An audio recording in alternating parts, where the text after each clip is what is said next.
भोजन करत करत संध्याकाळचे 6 वाजले. 6 वाजता जगद्गुरु तुकोबराय देहूमध्ये परतले.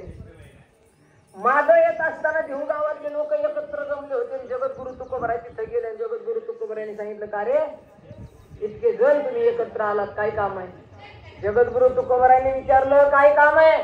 गावातल्या माणसानं सांगितलं, तुकोबराया गावची यात्रा आहे. त्याच्या कसा चाललाय कार्यक्रम? तुकोबराय म्हणले, अरे गावची यात्रा करण्यापेक्षा महाराज कुठले तर इंस्टा बघितलेलं दिसतंय मस्त करतात. महार मांग सुतार संभार लोहार कुंभार मराठा धनगर वंजारी हे काही नाही. आपण सगळे एका आईची लेकरू, म्हणजे आपण हिंदू धर्मातले. ही गोष्ट लक्षात ठेवा महाराज. आपण सगळे एक आहे. आणि ऐका त्याच्या पुढं जगद्गुरु तुकोबराय म्हणले, माझ्यासोबत पंढरपूरला चला. हात जोडून सांगतो तुम्हाला सगळ्याला, जगद्गुरु तुकोबराय पंढरपूरला चला. काय कीर्तन येते काय ऐकू? येते काय ऐकू? जवळ बसायचं. सोनूचे पप्पा नाना स्पॉट कसे येतात? येते का? पायामुळे इकडे बसले हा माझा सांगताय ना, तुमचा दाखवताय ना. माझं काय आता सांगू तुम्हाला कुठं झालंय बँड. तर चला आता आपण यांचं कीर्तन चालू आहे. कोण कोण कीर्तनाला आले बघूया. वर सुद्धा चढता येणार.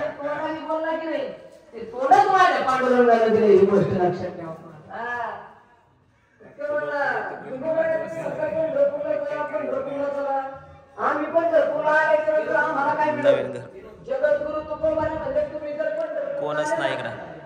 कोण नाही कृष्णा. तुमचा शेवट काय होईल? बोला ना. तुमचा शेवट काय? रडती काय आतमध्ये? का ग? माझं बाबू माझं बाबू काय केलं? काय माहिती? तुमच्या गाडीत होते की का रडते? नाही बाबू नको नको नको नको नको नको नको रडू. एक शब्द बोलतो, जगद्गुरु तुकोबराय म्हणजे साधी व्यक्ती नाही बरं. कोण आहे? तुकाराम महाराज म्हणजे आपल्या गावातला तुकाराम कोण आहे?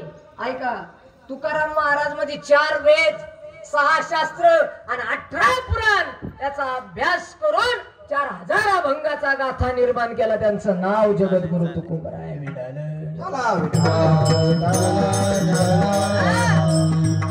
तुकोबरायांनी संस्कृत भाषेचा अभ्यास केला आणि 4000 अभंगाचा गाथा मराठीत निर्माण केला. ऐका पुढं.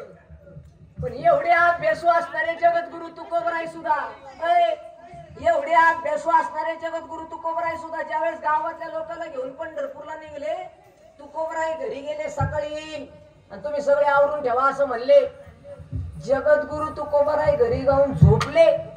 तेवढ्यात गावातल्या लोकांनी मीटिंग चालू केली. काय?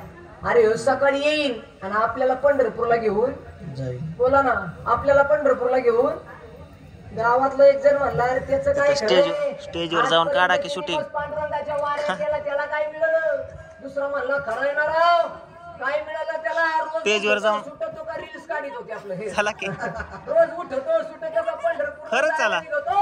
त्याचं काय? मी जाऊ का? हे बरं काय केलं त्याला? काय तुम्हाला सांगा. एक जण म्हणला, अरे खरंय राहायला घर नाही, खायला अन्न नाही, अन्न करून बायको मिळली त्याची. काय दिलं त्याला तुकोबराय? त्या तुकाराम महाराजाला देवा. काही लक्ष देऊन तुम्ही सगळे हात जोडून सांगतो, आज समाज एवढा बेकार आहे आणि त्यातल्या त्यात आपण भारतात जन्माला आलेली माणूस आहे. तुम्हाला सगळे रील्स जरा बारीक ऐका. आज समाज एवढा बेकार आहे, जिथं पिकत तिथं इकत. आपल्याच आता तुम्हाला आमचं काय घरातलेच म्हणते. आता सुरुवात जेव्हा आपण केली तेव्हा घरात वायर गेलं रे राबलं, वायर गेलं रे, उठत का दिसतं मोबाईल, उठत का दिसतं मोबाईल. नाही बेकार रे. घरातले आई बाप सुद्धा विरोधात जातात. हा समाज आहे. ऐका जरा. आणि एक बोलू का, जगद्गुरु तुकोबरायांना त्रास देणारे लोक अमेरिकेतले होते का फ्रान्सचे होते? कुठले होते? आपले होते. आणि आपल्याच माणसानं आपल्या माणसाचा घात करायचा हे सुरुवात केल्यापासून आपल्या माणसाला यायला गेली. त्याच्या पुढे जाऊन बोलू का, रावण मेला साहेब. कोण मेला? रावण मेला. रावण. पण रावणाला मारण्याला कारण सुद्धा त्याचा सख्खा भाऊ ठरला. ही गोष्ट लक्षात ठेवा. आपल्या माणसाला सहकार्य करा. एक दिवस आपला माणूस मोठा झाल्याशिवाय राहणार नाही. जगद्गुरु तुकोबरायांना त्रास देणारे गावातले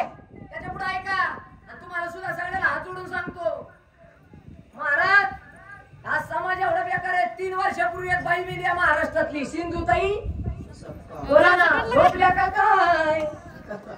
सिंधुताई पहिला म्हणलं जरा आवाज येऊ द्या. सिंधुताई सपकाळ. आता ऐका, सिंधुताई सपकाळ गेली, पण जाण्याच्या आधी 9 दिवस पत्रकारानं सिंधुताईची मुलाखत घेतली आणि पत्रकारानं विचारलं, माई तुझं पुस्तक अभ्यासक्रमाला कर्नाटक मध्ये पण महाराष्ट्रात नाहीये. त्यावेळेस त्या माईनं दिलेलं उत्तर फार गोड आहे माझ्या मायबापांना. त्या सिंधुताईनं सांगितलं, हे पत्रकार दादा हा महाराष्ट्र आहे रे बाबा. हे पत्रकार दादा हा महाराष्ट्र आहे रे बाबा. आणि इथं मोठं व्हायचं असेल तर मारावं लागतं. मेल्यानंतर जिथं मोठं केलं जातं त्याचं नाव महाराष्ट्र आहे रे बाबा. त्याचं नाव महाराष्ट्र आहे. माफी मागून बोलेल, आपल्या समाजामध्ये आपल्या हिंदू धर्मामध्ये आपल्या माणसाला खाली ओढण्याची एक प्रथा झाली. आधी 2-3 पदव्या फार गोड होत्या. गायनाचार्य, मृदंगाचार्य, कीर्तनकार, गायनाचार्य, मृदंगाचार्य. आता एक पदवी निघली कुचकाचार्य. कोणावर जाणार, कोणावर एखाद्याने किया घेतली ना, लोकांचे मुंडके मोडले असते. तू मोड, तू मोड ना, तू मोड. तुला ज्याला जमतं त्याने करा भाऊ.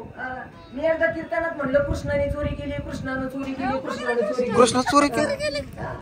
आणि एकानं ऐकलं घरी गेलो ते बाबा. घरी गेलं ते म्हणलं, आता मडके महाराज म्हणला देवाने चोरी केली, मग आपण केली म्हणून काय हरकत. ते घरी गेलं चोरी करायला गेलो. चोरी ज्याच्या घरी करायला गेलं बरं त्यांनी माणसं बघून चोरी करावं. डोकं असावं चोरणारा बी. काय चोरायचं हे बी कळावं. काही काही एकदा मी कीर्तनात म्हटलं काहीतरी घेऊन जा एका चप्पलच नेली म्हणजे चोरी करायला बी डोकं पाहिजे मला, चांगली क्वालिटी. तिने ऐकलं चोरी केली, कृष्णांना चोरी केली. ते घरी गेलं आणि एका बाईच्या घरात घुसलं. आई जिच्या घरात गेलं ती 2 क्विंटलची बाई. चोरी करायला सोनं नाणं सगळं आणलं, पैसे आणखी सगळे खिशात घातले.